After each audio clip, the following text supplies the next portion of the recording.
시편 37편 1절로 11절 말씀 내겠습니다. 오늘 우리에게 주시는 하나님의 말씀 시편 37편 1절로 11절 말씀입니다. 구약 826면에 있습니다.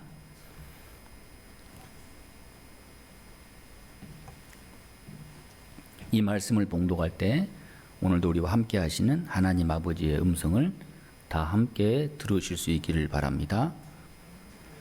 악을 행하는 자들 때문에 불평하지 말며 불의를 행하는 자들을 시기하지 말지어다.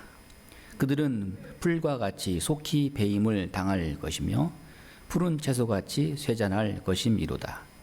여호와를 의뢰하고 선을 행하라. 땅에 머무는 동안 그의 성실을 먹을거리로 삼을지어다. 또 여호와를 기뻐하라. 그가 내 마음의 소원을 내게 이루어 주시리로다. 내 길을 여호와께 맡기라. 그리하면 그가 이루시고 내 의를 빛같이 나타내시며 내 공의를 종호의 빛같이 하시리로다. 여호와 앞에 잠잠하고 참고 기다리라. 자기 일이 형통하며 악한 꾀를 이루는 자 때문에 불평하지 말지어다. 분을 그치고 노를 버리며 불평하지 말라. 오히려 악을 만들 뿐이라. 진실로 악을 행하는 자들은 끊어질 것이나 여호와를 소망하는 자들은 땅을 차지하리로다. 잠시 후에는 악인이 없어지리니 내가 그곳을 자세히 살필지라도 없으리로다. 그러나 온유한 자들은 땅을 차지하며 풍성한 화평으로 즐거워하리로다. 아멘. 우리 은혜의 찬양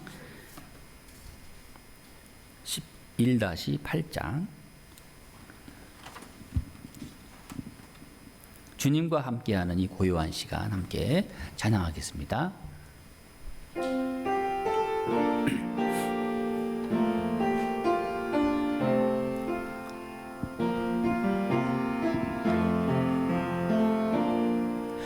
주님과 함께하는 이 고요한 시간, 주님의 보좌 앞에 내 마음을 쏟네. 내 모든 것 아시는 주님께 감출 것 없네.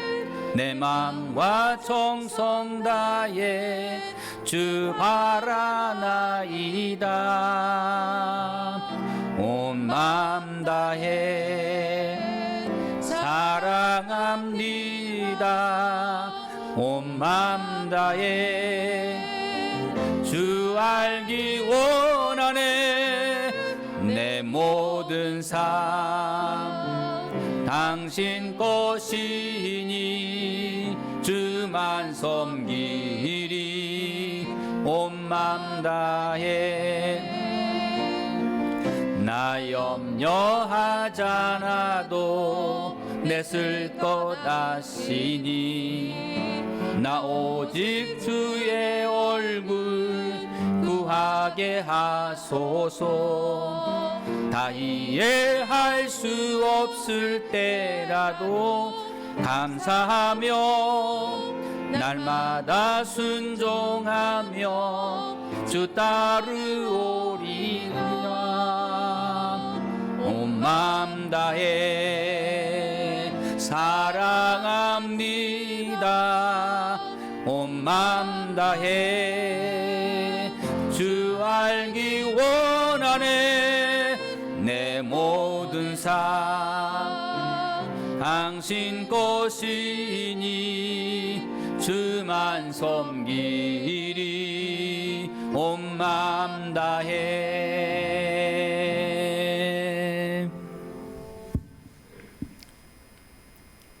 벌써 오늘이 2020년 12월 마지막 주일입니다.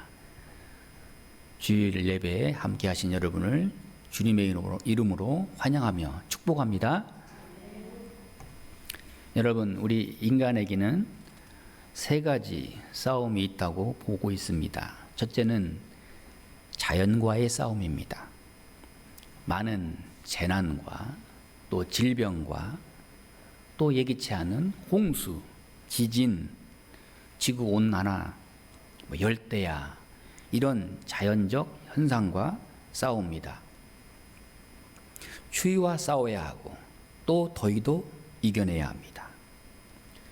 특별히 질병과의 싸움에서 이기면 건강하고 지면 어떻게 될까요? 죽어요. 결국 인간은 이 자연과 계속해서 싸워가고 있습니다. 둘째는 인간과 인간의 싸움입니다. 사람과 사람 관계의 싸움입니다. 다른 사람을 귀하게 여기지 않고 반갑게 대하지 못하고 항상 긴장 관계에서 사는 것 자체가 싸움입니다. 정치적인 싸움이 있습니다. 서로 내 편 하면서 또 우리가 모르는 전화번호로 핸드폰에 전화가 오면 혹시 이 사람 이거 보이시피싱 아닌가? 의심부터 먼저 하게 되죠. 자, 어떤 사람들은 끝까지 속이려 하고 또 어떤 사람들은 어떻게 하면 안 속을까? 이렇게 서로 믿을 수 없는 이런 갈등 관계, 이런 싸움 속에서 우리가 살고 있습니다. 셋째는 우리 자신과의 싸움이 있습니다. 가장 무서운 적은 외부에 있는 것이 아니라 내 안에 있습니다. 바로 자기 자신입니다. 내 안에 있는 끊임없는 욕심, 나 자신의 연약함, 게으름, 이런 것들과 끊임없이 싸워나가면서 자기 자신을 발견해 나갑니다. 여러분, 자기 자신에 대해서 우리가 얼마나 알고 있다고 생각하고 있습니까? 내가 내 자신을 제어할 능력이 있다고 보고 있습니까? 내가 나를 다스릴 수 있습니까? 내 마음에 원하는 대로, 내 뜻대로 살아갈 수 있습니까? 우리는 끝없이 이러한 사회현상, 자연현상, 질병에 대한 대처, 정치의 문제, 경제 문제에 대해서 많이 연구하고 또 우리는 많이 알고 있다고 스스로 자부하지만 우리 인간에 대해서는 우리가 더 모르는 게 얼마나 많습니까? 모르면서 우리는 다른 사람에 대해서 쉽게 평가하고 비난하고 그러면서 자기 자신은 가면 갈수록 더 모르고 있는 것이 오늘 우리의 현실입니다.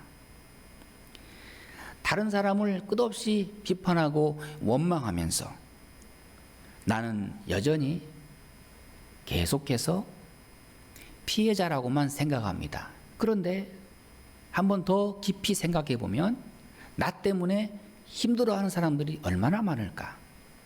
나로 인해서 불행한 사람들이 또 없지 않았나? 내가 오히려 가해자라고 생각한 그런 적은 없습니까? 한번 우리 자신을 돌아볼 수 있기를 바랍니다. 내 자신의 실체가 어떤 사람인가? 다윈의 진화론을 근거로 해서 유물사관을 만든, 철학을 만든 칼 막스라고 하는 공산주의 철학자가 있었습니다. 이 사람은 이 동물의 세계를 보면서 그 정글 속에 있는 먹고 먹히는 그런 먹이사슬의 관계를 보면서 꼭 우리가 살아가는 세상과 똑같다. 여러분 어떻습니까? 이 동물의 세계, 정글의 세계는 강한 것만 살아남잖아요.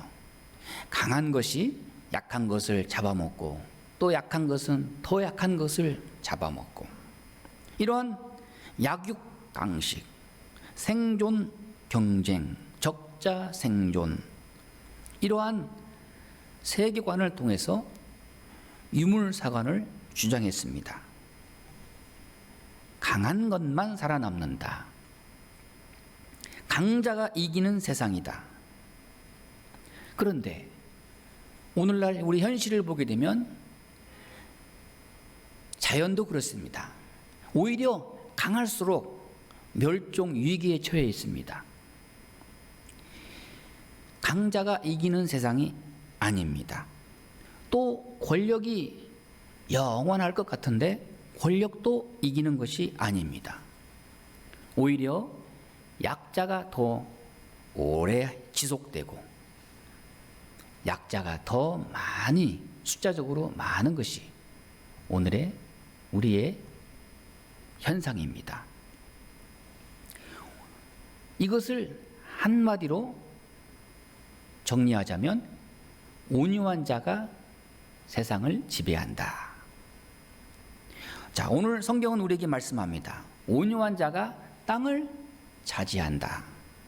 땅을 차지한다는 것은 온유한 자가 승리한다. 하나님께서 우리에게 말씀해 주고 있습니다. 자, 온유란 무엇일까? 온유는 텅 비어 있는 것이 아닙니다. 속이 꽉 차 있을 때 온유한 심령이다. 이렇게 말할 수가 있습니다. 또한 온유함이란 한쪽 극단으로 치우치지 않는 것을 의미합니다. 한쪽으로만 치우쳐서 다른 한쪽을 비판하고 무시하고 그런 것이 아니라 양극단에 치우치지 않고 정도를 걷는 그런 사람.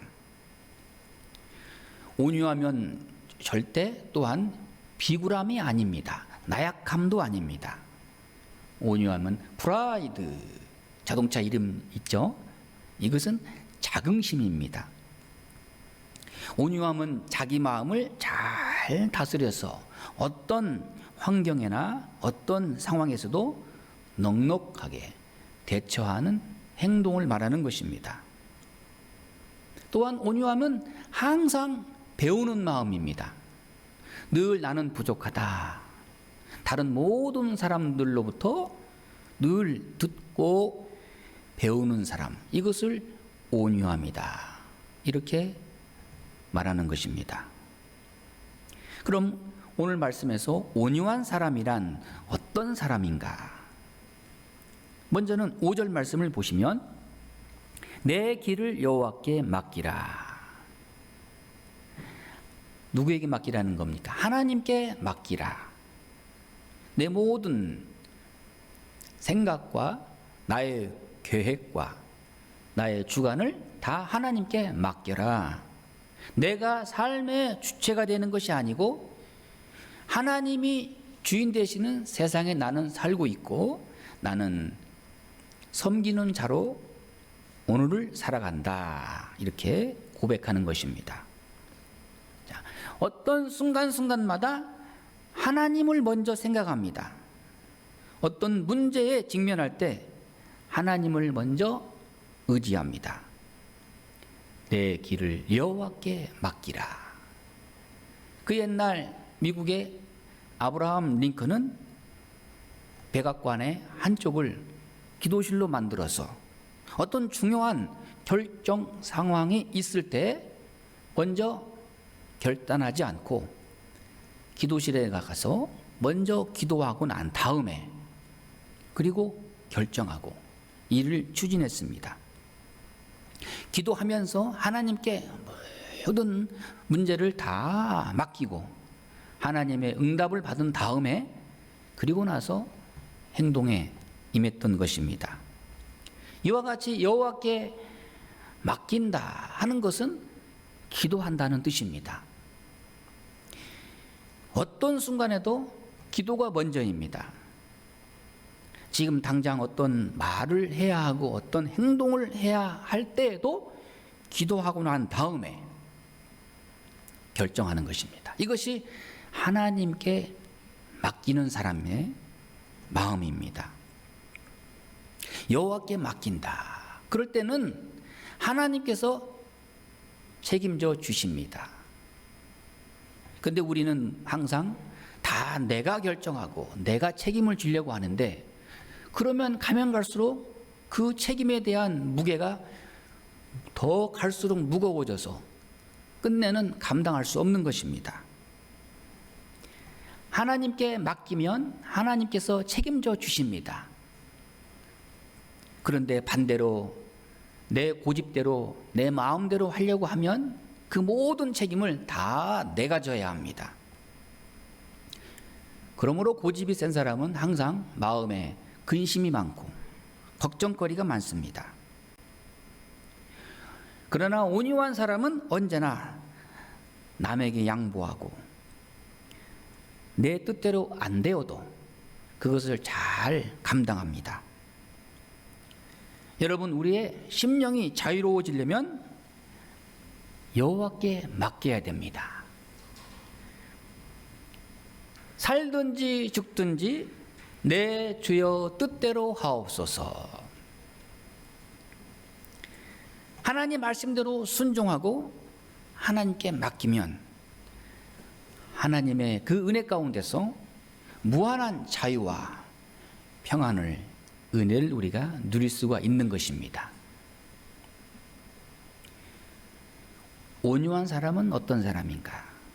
불평하지 않는 자의 마음을 말씀하고 있습니다. 1절 말씀에 악을 행하는 자들 때문에 불평하지 말며, 또 7절 말씀에도 악을 꾀는 자들 때문에 불평하지 말지어다. 자, 불평하지 않는다. 우리가 세상을 보면 불평할 게 얼마나 많습니까?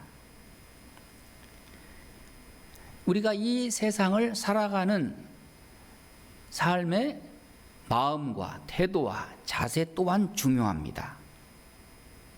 우리가 너무 교만할 때는 나 외에는 세상 사람들이 다 틀린 것 같아요. 나만 빼고.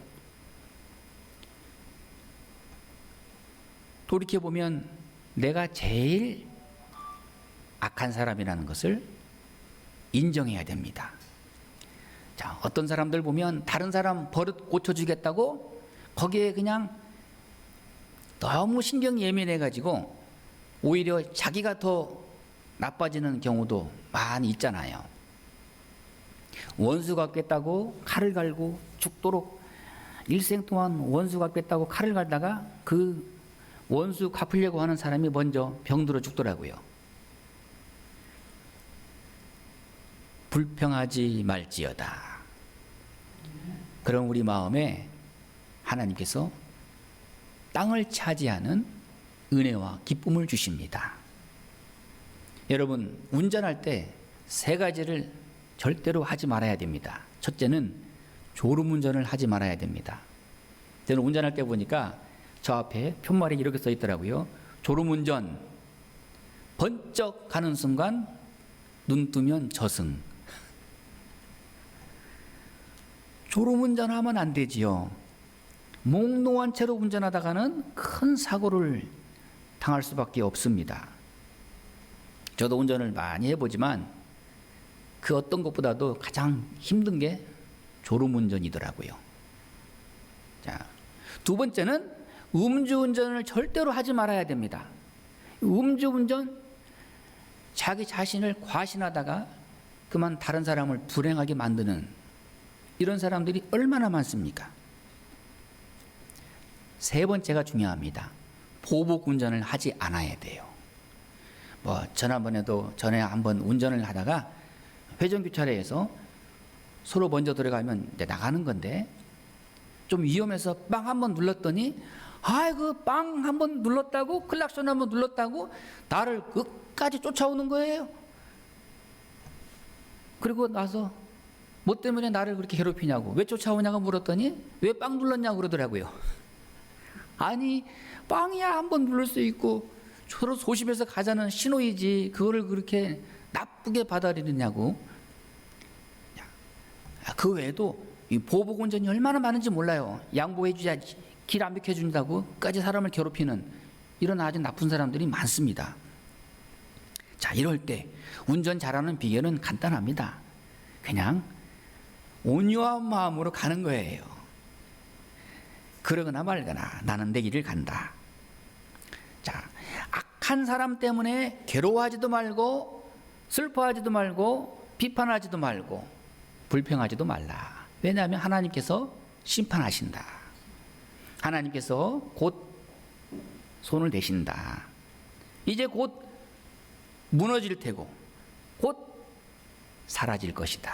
오늘 말씀에 푸른 채소같이 쇠잔할 것이미로다.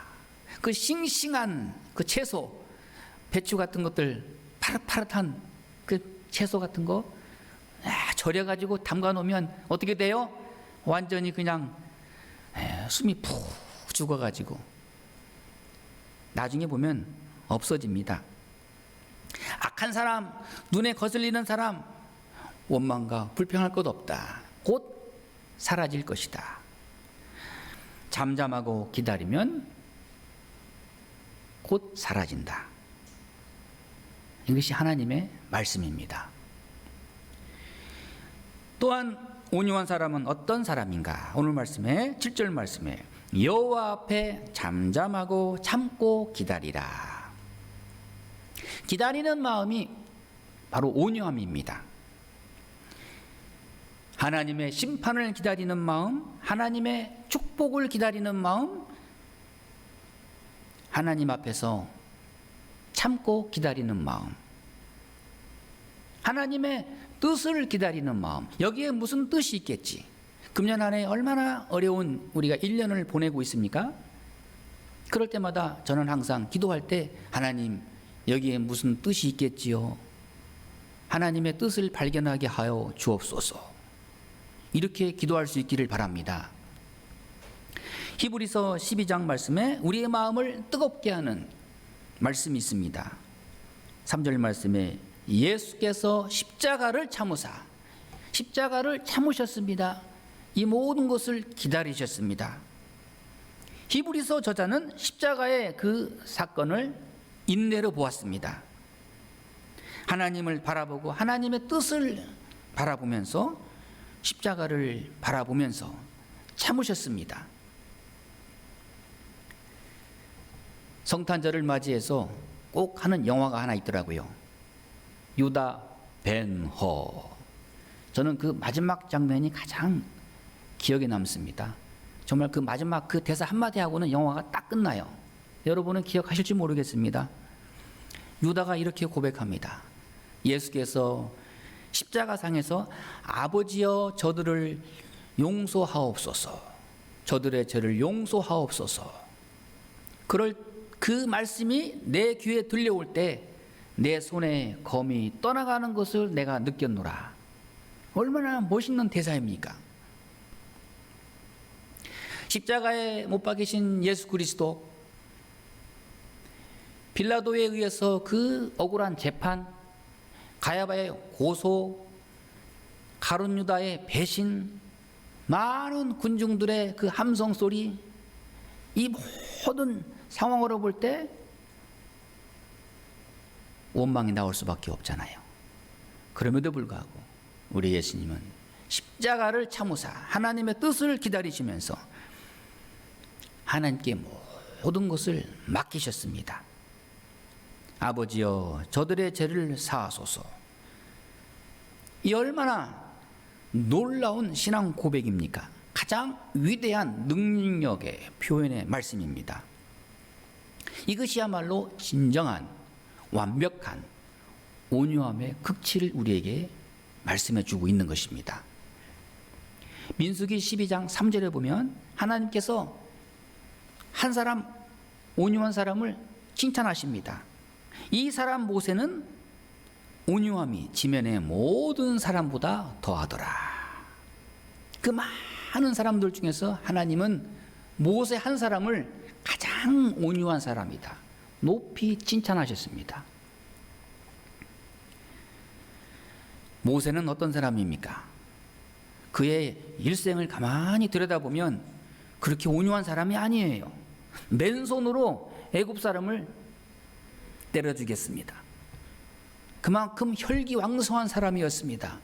이스라엘 백성들을 가나안 땅으로 인도할 때 원망하는 백성들 앞에서 하나님께서는 반석을 치라 하셨는데 불평 원망하면서 반석을 2번이나 꽝꽝 쳤어요. 하나님께서 주신 거룩한 십계명 돌판을 그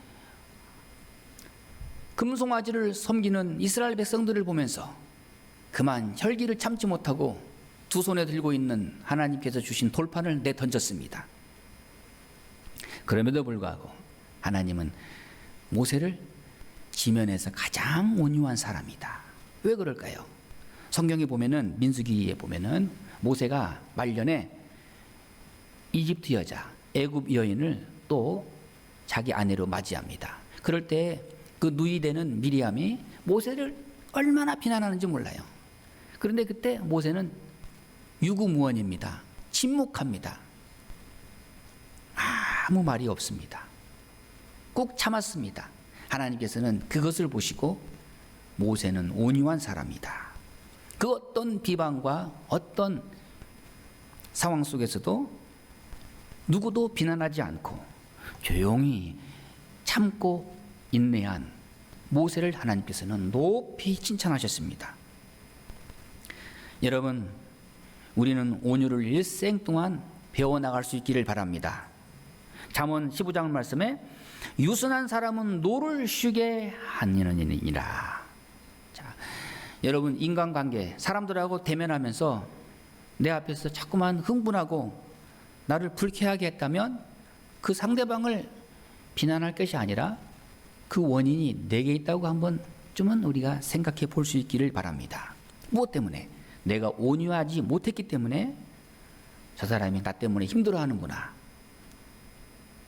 사랑하는 여러분, 금년 한 해 우리는 얼마나 참고 얼마나 또 우리가 선하고 얼마나 기다리고 얼마나 하나님께 우리가 중심을 보였는지 우리 자신의 온유함을 다시 한번 돌아볼 수 있기를 바랍니다. 하나님을 생각하고 하나님 앞에 겸손함으로 하나님의 뜻을 우리가 기다리면서 한 해를 우리가 또 마감하고 다가오는 2021년 새해를 우리가 준비해야 할 것입니다. 오늘 본문의 말씀에 온유한 자가 땅을 차지하느니라. 온유한 자가 승리한다. 최종 승리는 온유한 자에게 있다. 온유한 자가 권력을 차지하더라. 요즘 세상에 돌아가는 권력의 세계에도 온유한 사람이 끝까지 남더라고요. 부귀영화도 건강도 온유한 자에게 따라오는 것입니다. 여러분, 우리 마음에 온유한 그릇이 어느 정도인지 자신을 한번 우리가 다시 한번 돌아보면서 스스로 얼마나 온유한지 하나님 앞에서 우리 자신을 바라볼 수 있기를 바랍니다. 금년 한 해는 우리 마음에 들지 않는 참 불의한 일도 많았습니다. 질병 때문에 원망과 불평할 때도 많았습니다. 그럼에도 불구하고 하나님께서는 우리에게 이만큼 믿음으로 역사하시고 또한 우리와 함께 하십니다. 우리가 당하는 이 모든 사건 속에 그 속에 하나님의 말씀이 있고 하나님의 지혜가 있고 하나님의 섭리가 있다는 것을 우리가 끝까지 믿음으로 바라볼 수 있기를 바랍니다. 온유한 자가, 겸손한 자가, 여호와께 맡기는 자가, 하나님을 기다리는 자가 땅을 차지한다. 마지막 최종 승리는 온유한 자에게 있다. 마지막 영광도 온유한 자가 차지할 것입니다. 오늘 말씀에 온유한 자들은 땅을 차지하며 풍성한 화평으로 즐기리로다. 기도하겠습니다.